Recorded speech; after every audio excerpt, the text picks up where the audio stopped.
자, 우리가 방금 읽은 오늘 본문은요, 유월절 규례에 대한 내용을 담고 있습니다. 하나님께서 모세와 아론을 통해서 이스라엘 백성들에게 유월절을 선포하시면서 이 유월절이 실행되어지는 이 달을 1년의 첫 달로 새롭게 정하라 명령하시면서 이 어린 양을 어떻게 준비할 것인가, 그리고 이 유월절을, 특별히 유월절 식사를 어떻게 진행할 것인가, 또 이 유월절의 의미가 무엇인가 각각 구체적으로 설명을 해주시는 내용을 오늘 본문은 다루고 있습니다. 자, 이제 우리 한 절씩 우리가 오늘 본문을 좀 살펴보면요, 먼저 하나님은 2절에서 이 유월절이 처음으로 실행되는 이 달을 한 해의 첫 달이 되게 하라 이렇게 명령하십니다. 자, 이것은 지금까지 여러분 지금 이 달이 선포되기 전에도 계속 사용하던 달력이 있지 않았겠습니까? 그렇죠. 애굽 생활에서 사용하던, 보통 그것을 이제 민간력이라고 합니다. 그러니까 이때가 이제 7월이에요. 그러니까 오늘 우리가 사용하는 태양력으로는 봄 기간입니다. 3월, 4월이고. 근데 이 당시에는 이제 그런 기간이고요. 자, 그런데 그 기존에 사용하던 달력, 애굽에서 사용하던 달력을 버리고 새로운 달력 사용하라, 이렇게 이야기를 하시는 거죠. 그럼 이 의미가 무엇일까? 여러분, 이 애굽에서 사용하던 달력은요, 어떤 식으로 있냐면, 우리도 마찬가지인데 이제 우리가 절기가 있잖아요. 근데 그 절기를 가만히 보시면 이 계절의 변화에 맞춰서 그 절기들이 있고요. 그리고 그게 농사하고 아주 연관되어 있습니다. 그런 것처럼 이 당시에도 이스라엘 사람들은 애굽에서 생활할 때 이제 이른 비가 내려가지고 막 농사를 시작할 때를 기점으로 해가지고, 그리고 마지막 그 포도가 맨 마지막에 추수를 한다고 해요. 그래서 그 마지막 포도를 추수하는 그때까지 그 사이클에 이어가지고 쭉 월력이라고 하죠. 달을 쭉 이렇게 정해놨다는 거예요. 그러니까 이거는 먹고 사는 문제인 거죠. 우리가 이 땅에서 어떻게 먹고 사는 것과 관련된 달력으로 쭉 돼 있는 거예요. 그런데 하나님께서 그 달력 말고 이제는 이 유월절이라고 하는, 이 출애굽이라고 하는 영적으로 거듭나고 새로워지는, 또 이스라엘 민족의 차원에 있어서는 이제는 노예였다가 하나님의 백성으로 새롭게 출발하는 날 아니겠습니까? 그래서 이 달을 첫 달로 해서 이제는 기존에 먹고 사던 그런 삶, 그냥 이 세상 사람들하고 똑같이 살던 삶에서 이제는 구별해서 하나님과 새롭게 시작하는 삶을 살아라, 이런 의미에서 그렇게 이 달을 첫 달로 만들어라 라고 말씀하셨다라고 하는 것이죠. 여러분, 재밌게도 우리가 오늘날 사용하는 달력을 보면 예수님의 탄생을 분기점으로 해가지고 예수님 탄생 전을 기원전이라고 그러죠. 그리고 예수님 탄생 후로는 기원후라고 하지 않습니까? 그러니까 일반 역사도요, 그렇게 예수님의 죽음을 분기점으로 기원전과 기원후를 사용하고 있다라고 하는 거예요. 여러분, 영어 단어에서도 그게 고스란히 나타나는데요, 영어 단어로 이 역사라고 하는 것이 히스토리잖아요. 그죠? 근데 그게 두 개가 합쳐진 거예요. 히스 스토리예요. 그분의 이야기예요. 그분이 누구시겠습니까?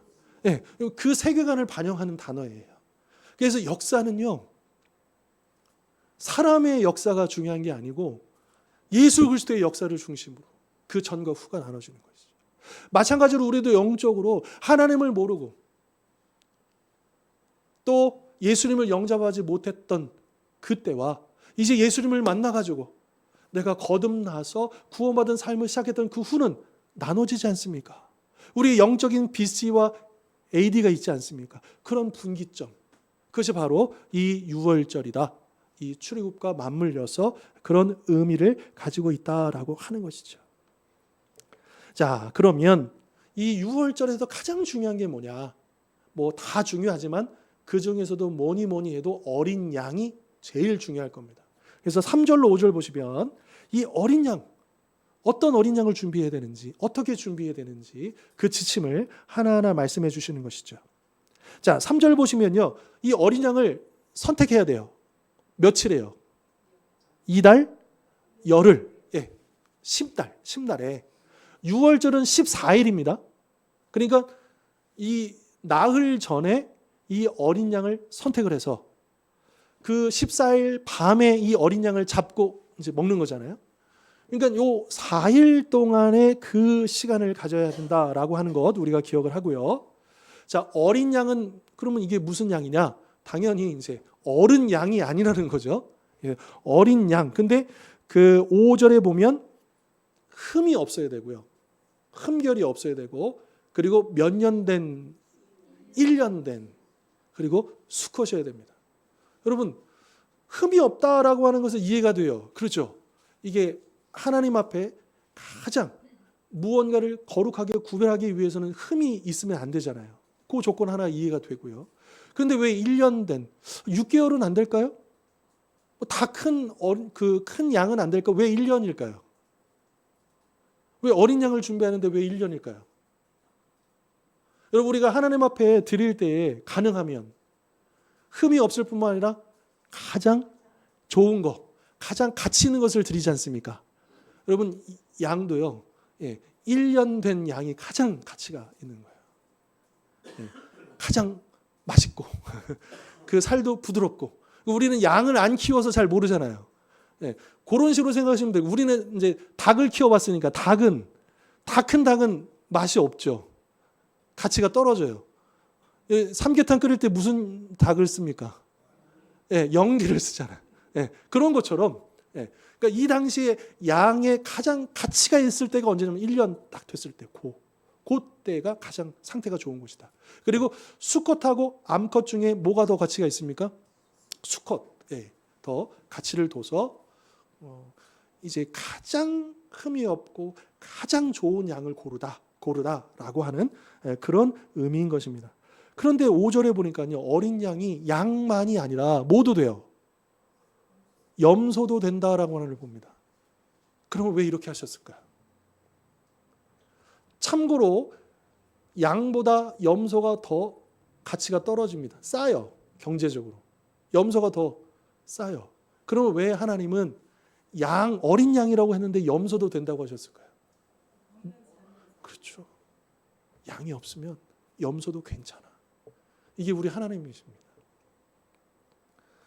여러분, 그 레위기에 보면 속죄의 제사는 반드시 피를 흘리도록 되어 있어요. 그러니까 부자는 소를 드리고, 또 그 다음 중산층들은 양이나 염소를 드려요. 그리고 가난한 사람들은 새를 드려요. 그래서 예수님의 부모가 예수님 탄생하신 다음에 제사를 드릴 때 비둘기 그 새를 드리잖아요. 그걸 봐서 예수님의 가정이 중산층이 아니었다는 걸 알 수 있는 거죠. 그런데 놀랍게도 반드시 피를 흘려서 속죄되는 제사임에도 불구하고 그래도 가난한 사람이 있을 수가 있다라고 하는 거죠. 그래서 하나님은요, 피의 제사가 아니더라도 그렇게 가난한 사람일 경우에는 곡식을 가져와서 드려도 내가 그 죄를 받겠다라고 하십니다. 이건 무슨 의미냐면 누구도 차별 없이 죄 사함 받을 수 있는 길을 열어주시는 하나님의 은혜를 얘기해 주시는 거예요. 우리 하나님 앞에 용서받지 못할 죄인이 없어요. 그 어떤 죄도. 우리가 하나님 앞에 그 죄 사함을 받기를 원한다면, 믿음으로만 나온다면 누구도 차별 없이 우리 하나님은 그 죄 사함을 베풀어 주시고 은혜를 베풀어 주시는 참 인자하시고 긍휼이 많으신 우리 하나님이시다라고 하는 것 우리가 다시 한번 생각해 보았으면 좋겠습니다. 자, 그런데 이 어린 양을 준비할 때요, 그런 조건을 가지고 준비하는데 3절 다시 한번 보시면 각 가족대로 그 식구를 위하여 준비를 해야 합니다. 그러니까 여기서 알 수 있듯이 이 유월절 식사는요, 가족 식사예요. 지금도 유대인들은 이 유월절을 지키잖아요. 그래서 가족이 같이 모여서 그 가장이 이 유월절과 관련되어진 이스라엘 역사를 이야기하면서 또 같이 그 식사를 통해서 이 하나님의 은혜를 되새기는 일들을 지금도 하고 있습니다. 그런 것처럼 이 가족이라고 하는 구성원을 굉장히 중요시하고 있고요. 그런데 여러분, 평균 우리나라 같은 경우는 지금은 안 그렇지만 예전에는 평균 가족 수 하면 이제 4명 잡지 않습니까? 4인 가족을 지금도 보통 잡지 않습니까? 근데 이 당시에는 몇 명을 기준으로 잡냐면 더 많겠죠. 10명으로 잡습니다. 10명. 3대를 해가지고 할아버지, 아버지, 아들 이렇게 해서 3대와 관련된 가족들을 포함해서 보통 평균 10명을 기준으로. 근데 그게 딱 맞았다고 해요. 10명 그 한 가족이 1년 된 어린 양을 먹기에는 그 양이 딱 적당했다라고 하는 것, 하나님이 그 부분도 염두하고 계시고. 자, 그런데 10명이 더 많을 수도 있겠지만 또 적을 수도 있잖아요. 그러면 어떻게 해야 되느냐? 그럴 때 4절 보십시오. 뭐라고 하시느냐? 그 식구가 너무 적으면 10명이 안 되면 어떻게 하느냐? 그 집에 이웃과 함께 이웃을 불러다가 사람 수를 맞추라는 거예요. 근데 여기서 우리가 한글로는 읽혀지지 않는 내용이 있습니다. 여러분, 이웃이라고 했어요. 그러면 어떤 이웃하면 여러분 어떤 의미로 다가오십니까? 우리 이웃. 네. 그러니까 우리가 보통 보면 이제 이웃하면 물론 이제 다 이웃은 아니에요. 또 친한 이웃이죠. 나랑 친소 관계가 있는, 나랑 잘 맞고, 나랑 친한. 그런데 원문에서는 뭐라고 하고 있냐면 무조건 자기 집을 기준으로 제일 가까운 집. 친하냐 안 친하냐, 좋아하냐 안 좋아하냐 이 기준이 아니고 거리상으로 무조건 제일 가까운 집에서 그 이웃을 함께 불러서 이 식사에 동참하도록 그것을 강조를 하고 있다라고 하는 것이죠. 그러니까 이 말씀의 의미가 오늘 우리에게 어떻게 적용되어지냐면, 여러분 우리 오늘도 이제 식사 교제를 하지 않습니까? 물론 이제 식사 교제는 아니지만 아무튼 우리 성도들의 그 교제를 보면 물론 당연히 우리는 상대적으로 누구보다 더 친한 사람이 있을 수 있고 또 나와 더 잘 맞는 사람이 있을 수가 있습니다. 그건 당연한 겁니다. 그건 잘못된 거 아니에요. 그런데 이 말씀을 통해서 우리가 생각해 볼 건 뭐냐면 우리가 너무나도 우리의 그 성도들의 교제가 친소 관계로만 이루어져서는 안 된다라고 하는 것을 말씀해 준다라고 하는. 그것을 뛰어넘어서 같은 믿음 안에 있다라고 한다면 누구든지 바로 내 옆에 있는 그 사람과 함께 교제하고 나눌 수 있어야 된다라고 하는 것이죠. 그럼에도 불구하고 혹시라도 나랑 좀 불편하고 나랑 좀 안 맞고 또 나랑 친하지 않는 사람들은 좀 멀리하고 나랑 친한 사람, 나랑 편한 사람, 내가 좋아하는 사람, 그런 사람들 위주로 교제하고 있지 않는가? 또 우리를 돌아볼 필요가 있겠다라고 하는 것입니다. 이렇게 어린 양을 준비할 때에 각 사람이 먹을 수 있는 분량에 따라서 그 어린 양을 계산하라라고 합니다. 여러분, 노인과 어린이가 먹는 양하고요, 또 청년, 장년이 먹는 양은 다를 수 있잖아요. 그러니까 이게 10명이라도 이게 똑같은 10명이 아닐 수 있다라고 하는, 그것도 고려하라고 하는 거예요.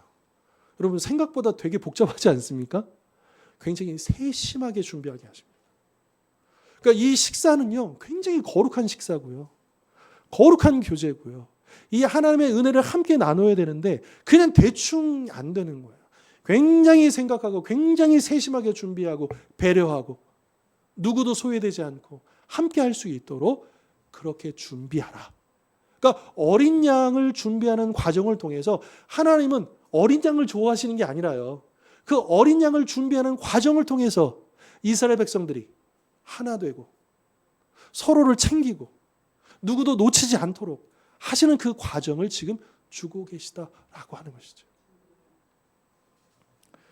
하나님께서 우리에게 교제하라, 그 믿음의 교제를 나누고 또 육의 교제를 나누라라고 하는 것은 그냥 너희들끼리 친해져라 이런 의미만 있는 게 아니다라고 하는 거예요.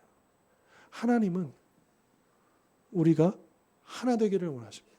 또 우리 안에 그 하나님을 함께 나누기를 원하신다라고 하는 것 우리가 꼭 기억했으면 좋겠습니다.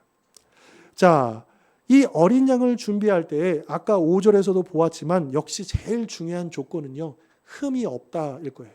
흠이 있으면 안 된다. 그런데 원문은 단지 뭐 어디가 이렇게 상처가 나고 또 어디가 잘못됐고 이런 흠이 없는 것만 얘기하는 게 아니에요. 원문의 의미는 흠이 없을 뿐만 아니라 온전하고 완벽하고 베스트해야 된다는 거예요. 그냥 봐가지고 뭐 별 문제가 없네 이게 아니고요. 제일 좋은 것, 가장 완벽한 상태로 이 어린 양을 준비하라 이렇게 말씀하고 있다라고 하는 것이죠. 자, 이렇게 유월절의 가장 중요한 요소인 어린 양을 이렇게 아주 세심하게 구체적으로 최선을 다해서 준비하게 하신 다음에 이제 유월절을 어떻게 그날 14일 날 어떻게 어린 양을 잡고 또 식사를 하고 어떻게 진행되어지는지를 6절로 11절에 설명을 하고 있습니다. 자, 6절 보시면 이 어린 양을 언제 며칠에 선택을 했죠? 예, 열흘, 10일에 선택을 했잖아요. 그런데 그 어린 양을 언제 잡아요? 14일. 그래서 아까도 잠깐 언급했지만 4일 동안 요즘 젊은이들은 요거 헷갈린다 그러죠. 나흘, 사흘 이거 이해를 못 해가지고 4일이라고 이해를 하더라고요. 4일 동안 간직을 하는데 여러분 한번 생각해 보십시다. 이 어린 양을 4일 동안 간직하게 하신 이유가 뭘까요? 그냥 그날 하루 전날 잡아도 되는 거 아닙니까? 이렇게 선택해가지고 그날 아침에 어차피 밤에 잡을 거 그냥 그날 아침에 선택해가지고 밤에 잡아도 되는 건 아니겠습니까? 4일 동안을 두게 하신 건 뭐냐면 우선은 그런 측면이 있어요. 딱 봐서는 흠이 없어 보였어요. 그런데 4일 동안 좀 더 정밀하게 살펴보니까 흠이 나올 수가 있죠. 그거를 보는 거예요. 그냥 한 번 봐가지고 아니고 이건 너무나도 중요하기 때문에 무려 4일 동안이나 더 살피고 살피라 라고 하는 그런 의미가 여기에 있다라고 하는 거죠. 그러면서 여기에 담겨져 있는 의미는 뭐냐? 여러분이 어린 양을 바라보면서 이스라엘 백성들은 무슨 생각을 했을까요? 아유, 이 불쌍히 이제 죽겠구나 이런 생각을 했을까요? 뭐 이제 그런 인간적인 마음도 있었겠지만 이 어린 양이 왜 죽어야 되는 거예요? 이스라엘 백성들을 대신해서 죽는 거잖아요. 그렇지 않습니까? 그러니까 애굽 사람들은 그 처음 태어난 사람이든지 짐승이든지 다 죽는데 하나님께서 이 어린 양을 대신 죽임으로써 이스라엘의 장자는 살리시는 거잖아요. 그러니까 이 어린 양은 우리 집 큰아들을 대신해서 죽는 거예요. 그러니까 그 대신해서 죽는 이 어린 양 얼마나 고마운 양이에요. 얼마나 귀한 양이에요. 더 나아가서 이렇게 어린 양을 통해서 우리의 생명을 구원하시는 하나님의 그 은혜, 그 은혜를 감사하고 되새기고 준비하라고 하는. 여러분 우리가 매 주일마다 이 자리에 모여서 예배드리는 의미는 매 주일은 부활주일입니다. 원래는 안식일, 요일로 굳이 얘기하면 토요일에 예배를 드려왔잖아요. 구약성경 내내. 그랬다가 오늘날 우리는 안식일 토요일에 예배드리지 않고 주일에 예배드리는 이유가 뭐예요? 그리스도께서 부활하신 그 날을 기념해서 초대교회 성도들은 처음에 유대인들은 안식일에 예배를 드렸어요. 그런데 이방인 교회는 그 부활하신 날이 너무나 중요하기 때문에 그렇게 드렸어요. 그래서 성경에 보면 사도행전에 이런 데 보면 주의 날 그때 모였던 흔적들이 나타납니다. 이미 두 날이 모였다가 이게 점점 시간이 흐르면서 자연스럽게 하나가 되는데 어디로 모이냐면 당연히 그리스도의 부활을 기념하는 날로 바뀐 거죠.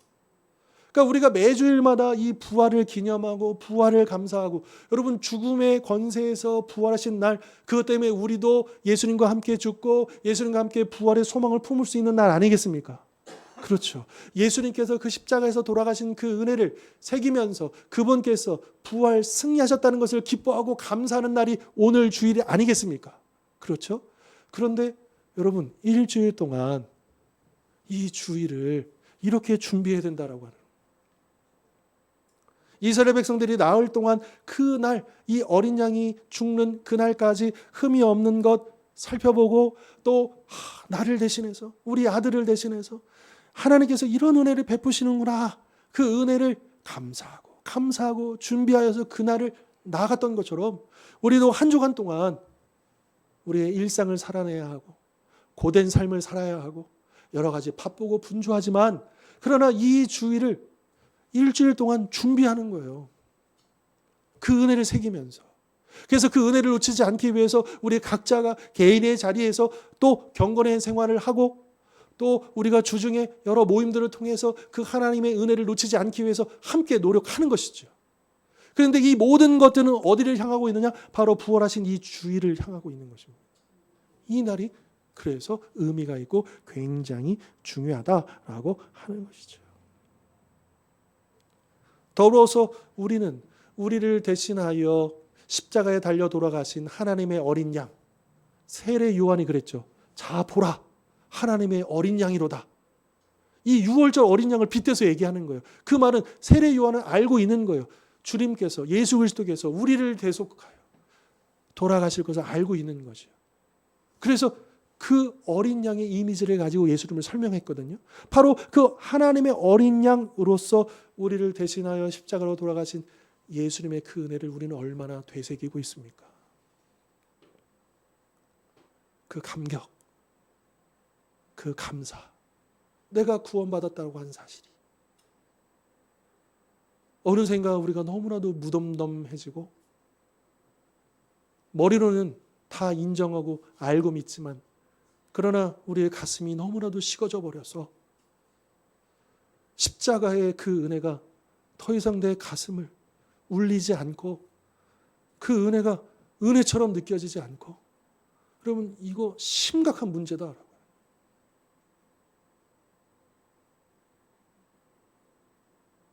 제가 기억하기로는 찰스 스펄전 목사님일 거예요. 만약에 십자가를 생각하고도 눈물이 나오지 않고 감격이 이루지 않으면 그것 때문에 울어야 된다. 애통하면서 울어야 된다는 거예요. 우리가 예수님의 십자가를 생각하면서 더 이상 눈물이 나오지 않고 그 은혜가 은혜로 다가오지 않는다면 그 사실 자체만으로도 가슴을 치면서 우리가 애곡을 해야 된다는 거예요. 내가 지금 심각한 문제에 빠져 있구나. 나의 영혼이 지금 황폐하게 메말라 있구나.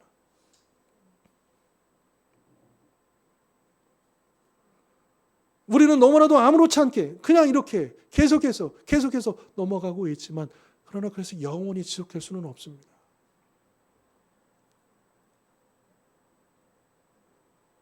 모든 문제의 시작점은 거기입니다. 육의 문제든 영의 문제든 모든 시작은 바로 내가 구원받은 그 은혜가 더 이상 은혜로 다가오지 않는 그 순간부터 우리의 가슴이 너무나도 쩍쩍 갈라질 만큼 메마르고 황폐하고 이제는 갈급함마저도 느끼지 못할 만큼 나의 영이 죽어있는 그런 모습들이 있지 않은가 우리를 돌아볼 필요가 있겠다라고 하는 것이죠. 자, 이제 14일 날 밤에 어린 양을 잡으면 당연히 피를 흘리지 않겠습니까? 그러면 얼른 그 피를 가져다가 이제 나중에 우리가 보겠지만 그 이제 묻혀가지고 이렇게 바르는 거죠. 그 피를 7절 보시면 어디에다 바릅니까? 문설주와 임방. 어려운 거 아닙니다. 여러분 문이 이렇게 있잖아요. 그러면 이제 좌우에 세로로 된 기둥이 있죠. 요게 문설주. 그리고 이 세로로 서져 있는 이 기둥을 지탱해 주도록 위에다가 가로로 된 요 기둥이 임방. 그러니까 이 출입문 여기에 이 그 피, 어린 양의 피를 바르라라고 하는 것이죠. 근데 혹 어떤 사람들은 이거 주술적인 거 아니야? 피를 발라가지고 그럼 마치 막 부적 이렇게 붙여놓고 또 우리 옛날 분들은 이렇게 그 귀신 쫓아내려고 팥 막 이렇게 하고 막 그러잖아요. 귀신이 무서워한다라고. 근데 그런 주술적인 거 아닌가라고 생각하기 쉽지만 그러나 여러분 사실 성경에서는요 이 피의 제사가 언제부터 시작된지 아십니까? 피를 통해서 죄사함을 받는 원리를 하나님께서 언제 시작하셨을까요? 에덴 동산에서부터 시작하십니다. 언제? 에덴 동산에서 아담과 하와를 쫓아내실 때 그들에게 무슨 옷을 입히셔요? 가죽 옷을 입히시죠. 그럼 가죽이 어디서 나와요? 하나님이 가죽옷 나와라 이렇게 하면 가죽옷이 나옵니까? 아닙니다. 죽이셨다라는 거예요. 그 말은 뭐냐? 비록 아담과 하와가 죄악으로 인해서 더 이상 그 전처럼 하나님과 그렇게 교제할 수 있는 길이 막혔지만, 그러나 피의 제사의 원리를 통해서 하나님 앞에 나올 수 있는 그 은혜의 임시 방편의 길을 열어주셨고, 그리고 그것이 결국에는 무엇으로 성취된 거예요? 예수 그리스도의 그 피를 통해서 성취가 된 거잖아요. 그러니까 아담과 하와가 쫓겨난 다음에 바로 제사를 드립니다. 그래서 가인과 아벨이 제사를 드리잖아요. 근데 왜 가인의 제사는 안 드려지고 아벨의 제사만 드려진 거예요? 거기에 대한 여러 가지 해석이 있지만 그 중에서도 제일 많이 해석되어지는, 가장 지지를 받는 이제 그 주장전은 뭐냐면 피의 제사였다라는 거예요. 하나님이 알려주신 방법대로 그렇게 제사를 드렸기 때문에, 그래서 그 제사가 하나님 앞에 받아졌다라고 하는 거예요. 그러니까 에덴 동산에부터 이 피의 제사는 시작되었고요. 아벨의 제사도 마찬가지죠. 그리고 여러분 노아도요. 홍수 다 끝난 다음에 나와서 첫 제사를 드릴 때도 새를 잡아서 피를 흘려서 제사를 드립니다. 여러분 아브라함은 어떨까요? 아브라함도 마찬가지죠.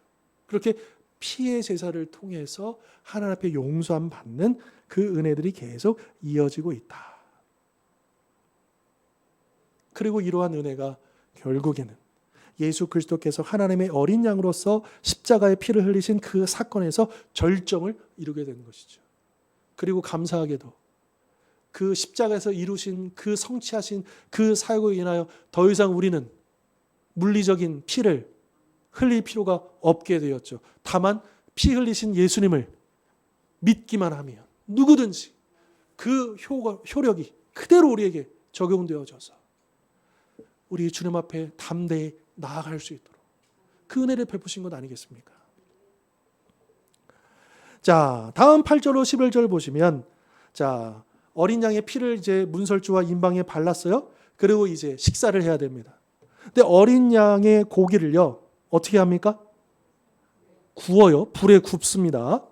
그리고 무교병, 쓴 나물과 함께 먹는데, 그런데 이 어린 양의 고기를 구우라는 게 계속 강조돼요. 그러면서 날 것으로 먹지 말고, 또 물에 삶아 먹지 말고 반드시 불에 구워 먹으라라고 말씀하십니다. 왜 그랬을까요? 왜 삶아 먹으면 안 될까요? 왜 그냥 날로 먹으면 안 될까요? 왜 불에 구워야 할까요? 일단 지금 이 상황이, 이 밤이 지나고 아침이 되면 바로 출발해야 됩니다. 그런 면에서 불에 굽는 것은 물에 삶아서 요리하는 시간이 더 짧을까요? 불에 굽는 게 더 짧을까요? 네, 물에 삶으려고 그러면 내장 다 꺼내고 뭐 손질하고 뭐 해가지고 그렇게 해서 불 피워가지고 삶으려면 시간이 한참 걸리죠. 그런데 불에 굽는 건 그냥 바로 굽는 거잖아요. 그러니까 그 상황이 있어요, 일단. 그런데 또 하나는 뭐냐면 날로 먹지 말고 삶아 먹지 말라. 이거는 뭘 염두한 거냐면 이 당시에는요, 이방 제사에서 우상을 섬기는 사람들이 날로 먹었대요. 또 애굽 사람들은 주로 고기를 다른 방법으로 먹을 때도 있지만 대부분은 어떻게 먹냐? 삶아서 먹었대요. 그러니까 이 말은 뭐냐 하면 이방의 우상의 영향, 애굽 사람들의 그 풍속을 버리라는 거예요. 그걸 따르지 말라고 하는 거예요. 그리고 불에 구워서, 그런데 불에 굽는데 머리, 다리, 내장이라 그랬어요. 이거는 상징적인 거예요. 그러니까 전부를 온전히 다 태워서 그렇게 먹어야 한다. 그러니까 지난날 애굽 생활을 다 끊어내고 구별되어서 앞으로 살아가야 된다라고 하는 것을 말씀해주고 있다라고 하는 것이죠. 또 그 다음 무교병은 유교병, 무교, 사실은 이제 교자가요, 효자예요. 효소할 때 효, 효인데 무교, 교라고 읽지만, 그러니까 이게 누룩을 넣지, 이스트를 넣지 않는 빵이잖아요. 근데 이스트를 넣어서 발효, 숙성시킨 다음에 구운 빵이 맛있을까요? 아니면 그냥 다이렉트로 구운 빵이 맛있을까요? 당연히 숙성시키고 해가지고 하는 빵이 맛있겠죠. 그런데 지금 되게 급박한 상황이잖아요. 언제 누룩을 넣고 발효시켜가지고 숙성시켜가지고 언제 이렇게 하겠습니까? 그럴 수 없죠. 그러다 보니까 무교병을 먹도록 했고, 또 실제로 이 당시에도 대부분은 유교병을 먹지만, 그러나 갑자기 손님이 찾아왔을 때 뭐 준비된 게 없으니까 어쩔 수 없이 반죽만 빨리 해가지고 바로 무교병을 내왔다라고 하는 거죠. 그런 이제 상황들을 우리가 염두하면서, 그런데 이 성경에서 이 누룩이 상징하는 바가 있다라고 하는 거예요. 이 누룩이 뭘 상징하느냐? 예수님도 그 비유를 드셨는데, 이 헤롯의 누룩을 조심하라. 죄를 상징하는, 죄를. 이 부풀어 오르는 이 성질이 죄의 전염성, 이런 것들을 생각나게 하기 때문에 성경에서는 누룩을 맛있게 하는 음식이기도 하지만, 그러나 이게 죄를 상징하는 어떤 요소가 있기 때문에 이 모든 죄와 상관없이 이 죄의 요소를 빼고 누룩을 빼고 빵을 굽도록 했다라고 하는 것이고요. 그래서 지금도 유대인들은 이 유월절을 지키지 않겠습니까? 근데 이 유월절이요, 대목이래요. 무슨 대목이냐? 이 가구점. 이런 사람들의 대목이래요. 왜냐? 모든 가정마다 누룩을 없애기 위해서 그날이 1년에 한 번 대청소 날이래요. 그래서 다 끄집어내고 집안 곳곳을 다 청소하는 날이래요. 제가 제주도 가니까 1년에 한 번 신구간이라 그래가지고 이사하는 날이에요. 이사하는. 그때는 이 제주도에 있는 모든 신들이 저 한라산가 있기 때문에 신이 없는 동안에 빨리 이사를 해야 되는 그 구간이 있어요. 신구간이라고. 그때는요, 이사하려면 이사 비용이 더블이에요. 더블. 근데 이사를 해야 가전도 팔고 가구도 팔고 그러잖아요. 그런 것처럼 지금도 이스라엘에서는 이 유월절을 앞두고 온 집안 청소하기 때문에 청소 이게 드러내는 겸 가구도 바꾸고 뭐 이렇게 한다고 하더라고요. 누룩을 찾기 위해서 그렇게 청소를 한다는 거예요. 근데 이제 그 누룩을, 그 죄를 멀리하라. 이 과거의 이 애굽에서의 그 오랜 습관들, 찌들어 있었던 죄들을 다 떨쳐 버리도록 그렇게 말씀하고 있다라고 하는 거죠. 그러니까 이 유월절 식사는요, 이 세상의 식사하고 구별되어야 한다는 것을 계속 강조하고 있는 것이죠.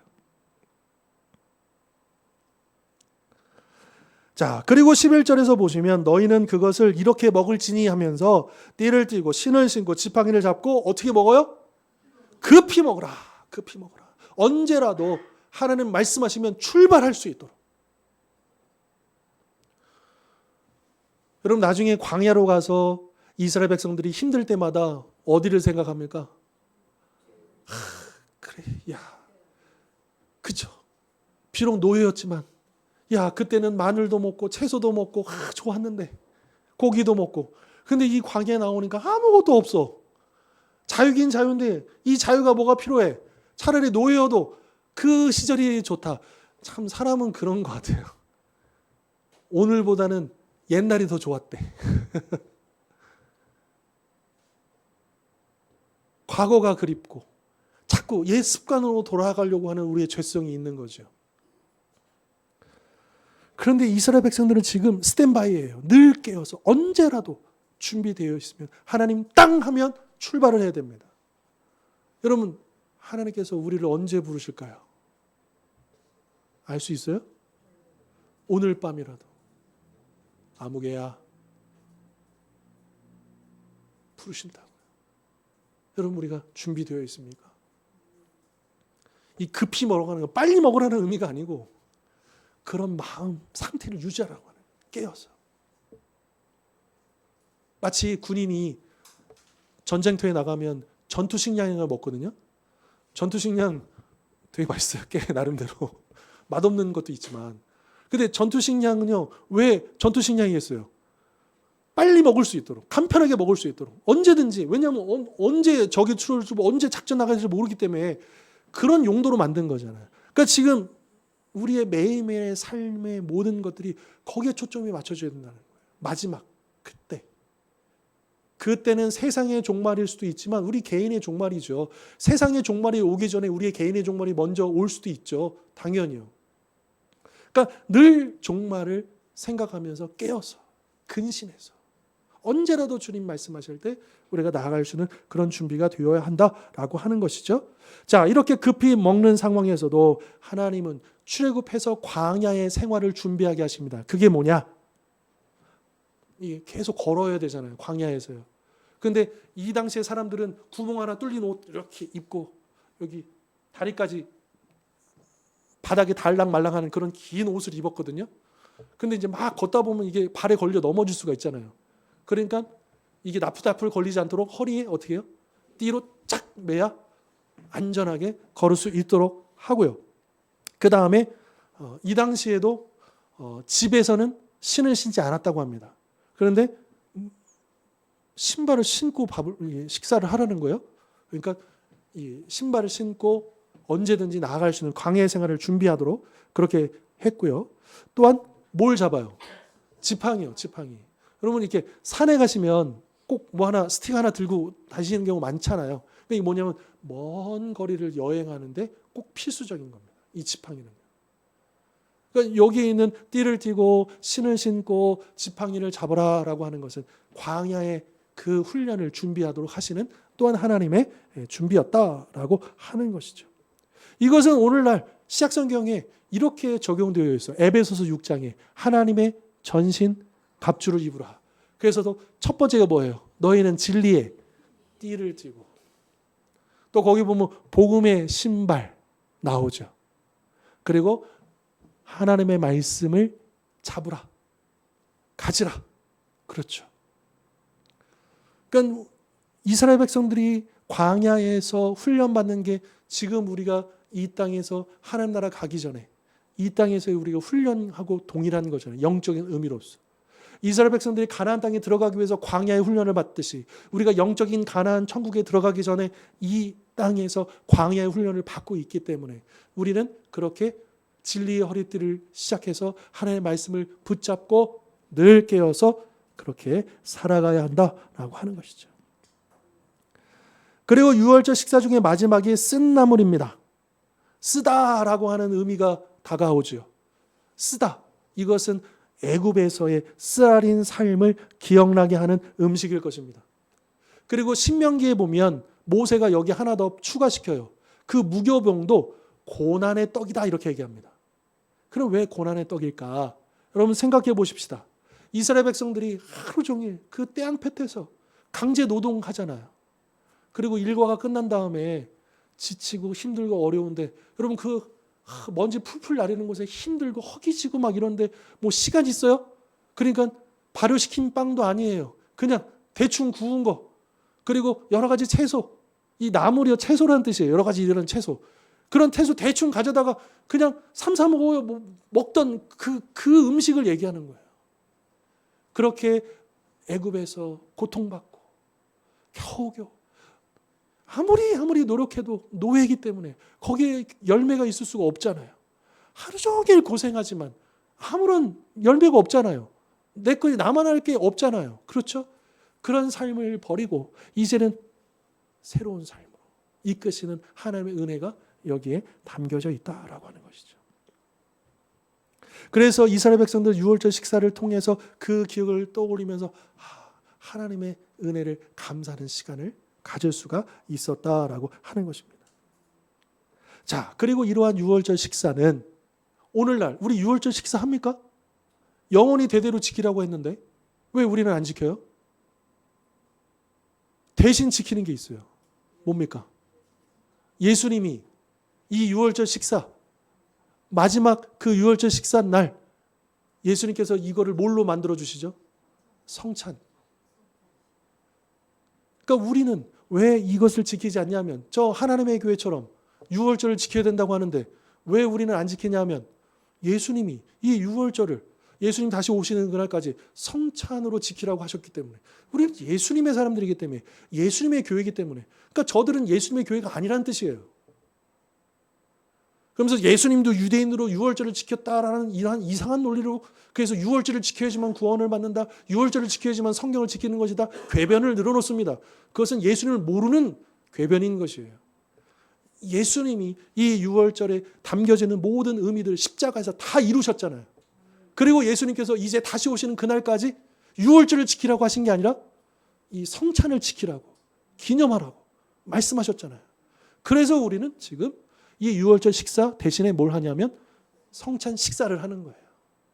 그리고 더 나아가서 그 성찬의 식사가 초대교회 보면 고린도 교회나 이런 데 보면 성찬식을 하고 만찬을 같이 하는 식사를 같이 해요.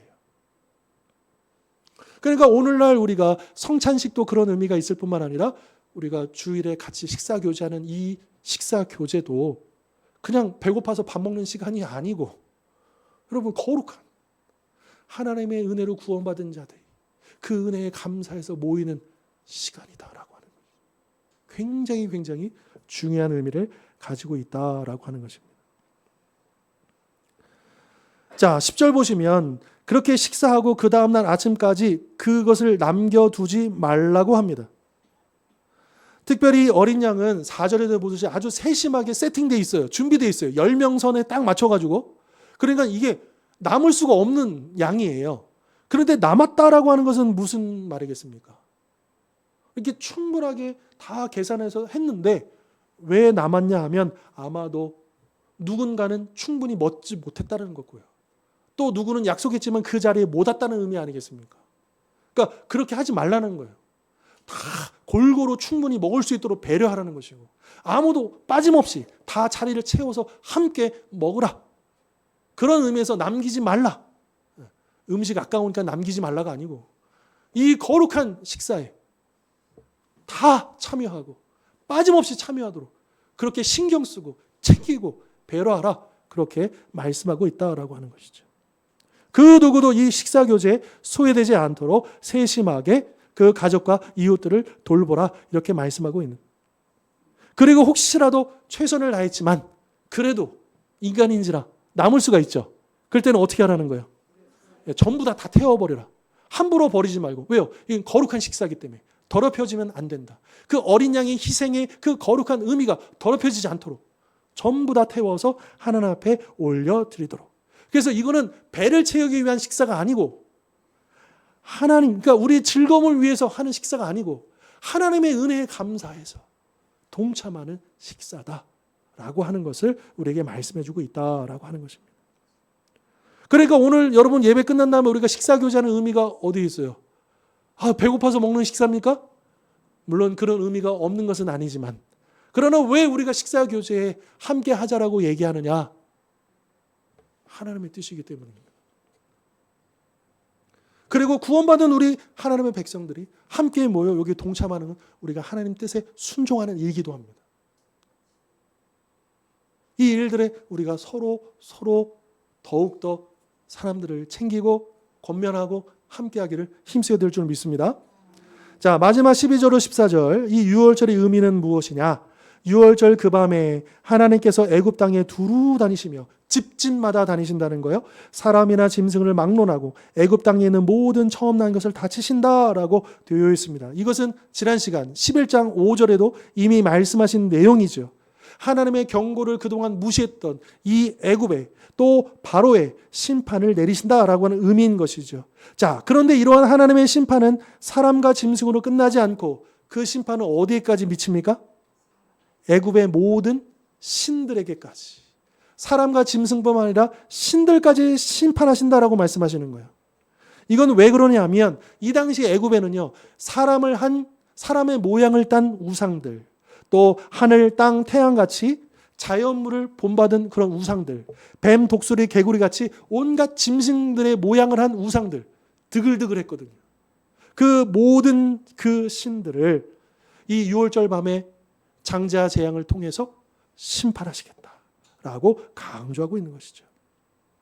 이렇게 애굽 땅을 심판하실 때 문설주의 피를 바른 그 집은 그 피를 보고 어떻게 하신다는 거예요? 그 피를 보고 내가 넘어가리라. 그래서 유월, 패스 오버, 유월 지나가는 거죠. 뭘 보고요? 피를 보고요.